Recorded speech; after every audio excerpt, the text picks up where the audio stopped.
I've spent most of my time doing fact videos and just relaying information and not really giving my opinions. So, top 10 lists gives me a little bit of space to do just that. So, without further ado, we're going to open up the most requested top list that you guys have asked over the years.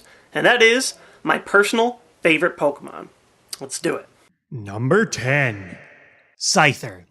Kicking off the list is Scyther, right from the original generation. While most of the original bug Pokemon were, well, the size of bugs, Scyther stands at about the size of a human, making him both awesome and terrifying.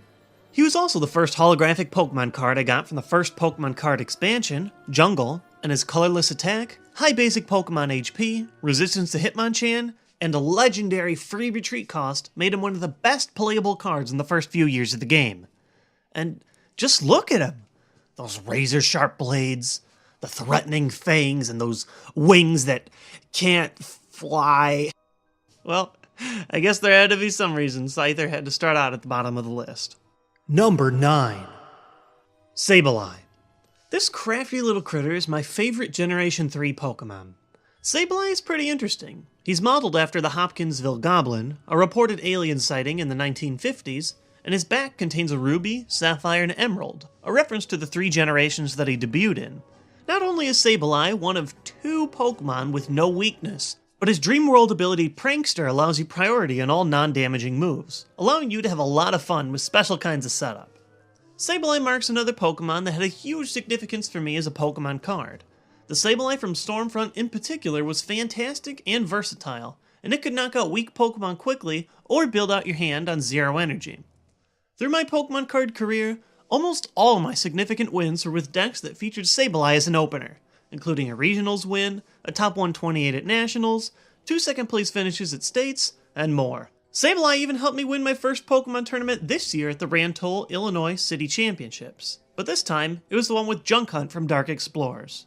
The Pokemon card creators sure seem to love Sableye, and so do I. Number 8. Blissey. Before you guys point it out, I'm just gonna confirm it. Yes, there is a trend here. I just so happen to love pink Pokemon. Call me girly man of the year all you want. There's just something hilarious about the cutest monsters of the bunch being able to duke it out with the uglies. And speaking of being able to fight, Blissey might be one of the best pink Pokemon around, almost solely due to its massive 255 HP stat and high special defense too. No Pokemon comes close to as high as that single stat. Blissey's status as an enormous fat pink HP wall has helped me win countless times against friends, gym leaders, and the Elite Four. Blissey is simply excellent. Cannot believe I said that. Number 7. Magnemite. Ever since I was a kid, I had an interest in metallics and robotics, and Magnemite seemed to fit those categories pretty well. Through the first generation, most Pokemon were based off of some kind of organic life, whether it be dogs, cats, birds, trees, fish, seals. Oh wait, that's just seal. Magnemite was one of the only Pokemon that was a machine more than a creature. I remember the Magnemites from the anime, patrolling, droning, and somehow inexplicably hovering around the place. They're terrifying and awesome. I still love Magneton, which is basically just 3 Magnemites, and Magnezone, who helped me get top 8 at Worlds in 2011, but the Single Mite is my favorite of the 3. Also, the Burger King Magnemite toy can breakdance. On its screw. That shouldn't even be possible. Magnemite's basically rewriting the laws of gravity in our real world. And that puts him on the list. Number 6. Blastoise. There comes a time in every man's life, or a woman's, after Crystal. There was plans to include a lady in the first generation, but they were like, let's say that for later, so they kind of forgot about it for a few years. Anyway, there comes a time in every man's life where they must make a choice. Charmander, Squirtle, or Bulbasaur. My very first Pokemon game was the red version, so you'd think I'd have taken Charmander, but I always felt like Charmander was by far the most popular choice amongst my friends. With a devious plan, young JWittzs plotted a coup d'etat against the Charizard overlords, brought forth by the training of a menacing turtle with water cannons on his back. And for the most part, since we were pretty much dumb when it came to competitive battling and thought that you had to keep your starter in your team at all times, I extinguished too many flames to count. Blastoise my first partner, and first Pokemon to hit the prestigious level of 100. Number 5. Mew. There's so many reasons why Mew is amazing. 1. It can learn every move. Arceus, you can eat your heart out. Mew knows it all. 2. It could care less. The entire time during its big debut in the first movie, Mew's just trolling around.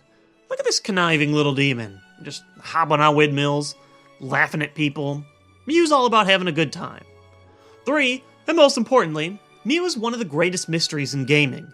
Completely uncatchable without a cheating device, a special event, or an obscure glitch that nobody figured out until years after the game's release, Mew is simply that incredible legendary Pokemon that no one knew how to get.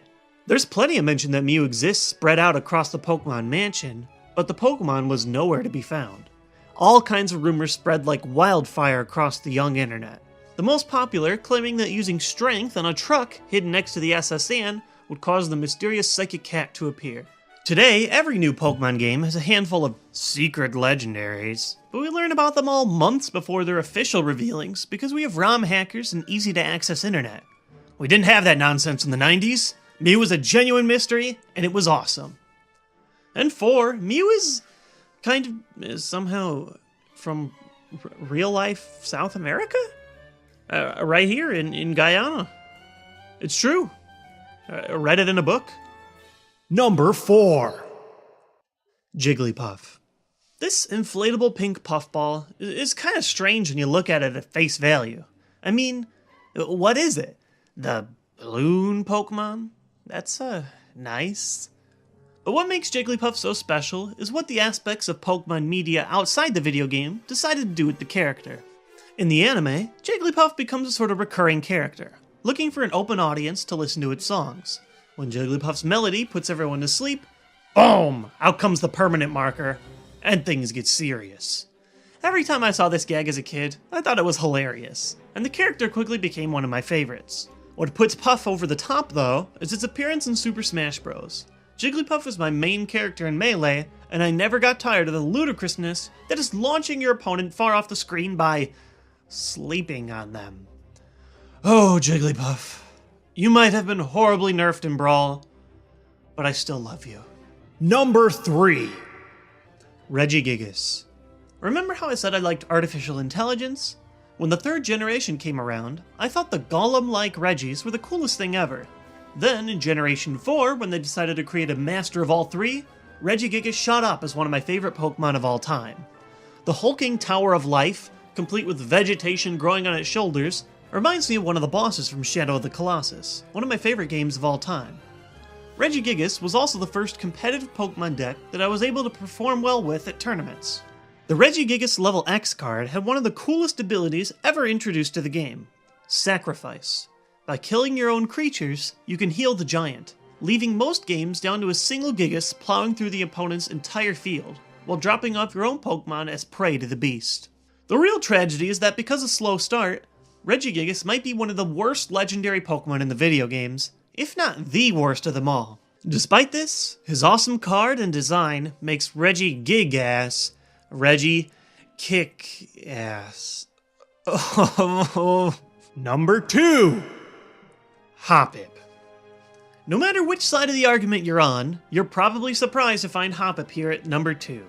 A ton of people probably outed Hoppip as the obvious number 1 on the list, while others, realizing that Hoppip is a running joke to the show, might have figured that Hoppip wouldn't be on the list at all. In the end, I owe a lot to Hoppip, and being a pink cute Pokemon himself, he fit right in with my strange Pokemon tastes. For those of you unfamiliar, the story of Hoppip begins with one of my old card game episodes, Prophet Episode 13. In it, my friend Robbie and I decided to do a semi-scripted comedy bit to open up the episode, showing how terrible a tournament can be if you go unprepared. I put a random card in backwards to act as a fake proxy card, and that card just so happened to be Hoppip. Come on! Hoppip! Oh, you gotta be kidding me! No! And the rest is history. Since the idea of my day getting ruined by a Hoppip got so popular amongst my few fans at the time, I decided to keep Hoppip as a recurring antagonist, sort of like my own adaptation of the Jigglypuff in the anime. But the weird thing was, Hoppip began to follow my past in ways I would have never imagined. For one, Hoppip was always in my card game show's theme song, even before the Hoppip incident. I was looking for Pokemon terms that would rhyme with the show's title, Profit. So I had Reggie Rocket, Nonsense, Hitmontopus, and then it dawned on me, Hoppip!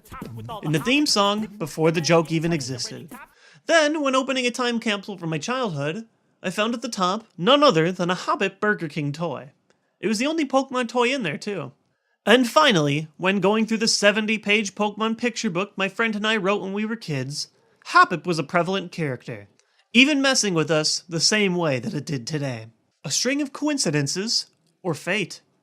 Either way, Hoppip has been my channel's mascot ever since. Number 1!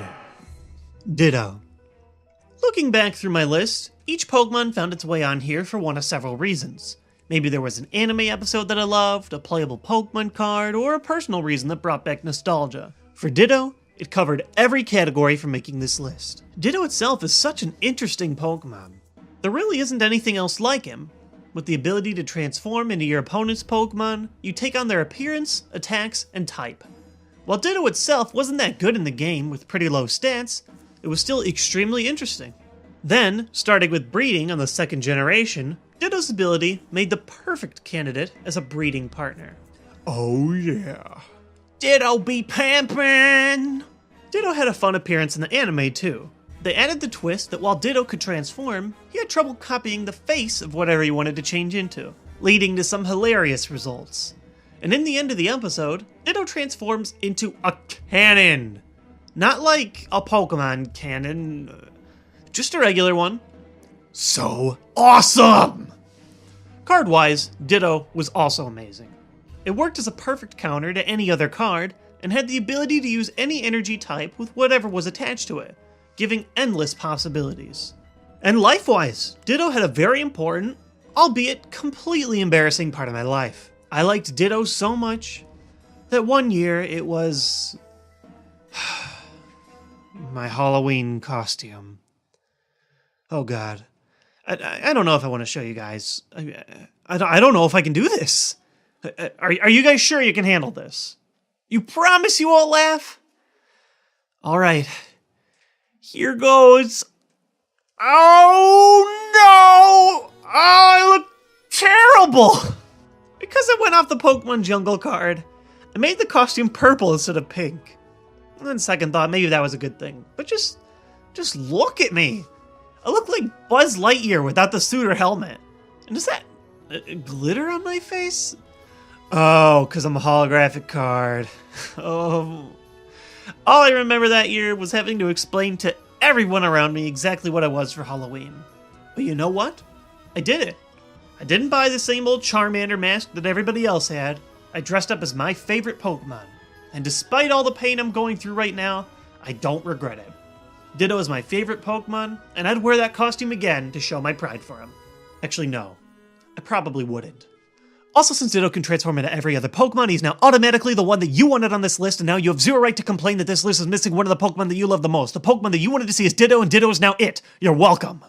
Thanks for watching the video, and remember, I'm picking 10 Pokemon out of about 650 over 15 years of the franchise.